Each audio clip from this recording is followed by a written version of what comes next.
More than 70% of acute children's burns are related to clothing.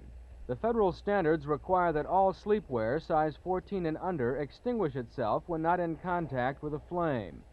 Clothing makers don't dispute the intent of the law, but some say its effects don't necessarily benefit the consumer.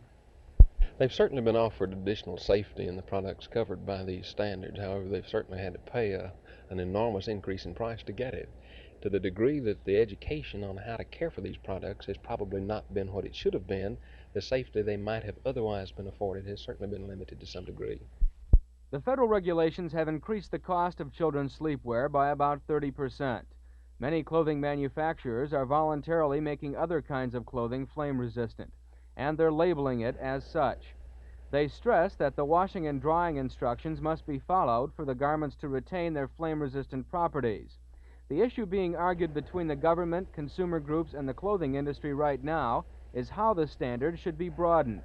There is disagreement over whether manufacturers should even be allowed to adopt voluntary standards. Sarah Beaulieu of the Shrine Burn Center in Galveston has represented consumer groups in the issue.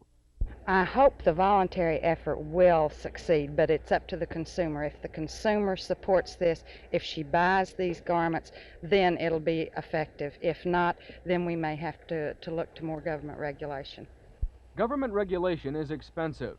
It's cost more than $4 billion in children's sleepwear alone.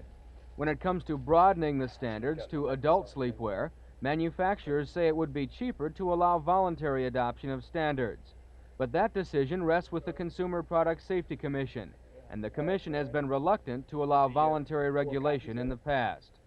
Byron Harris, Channel 8 News.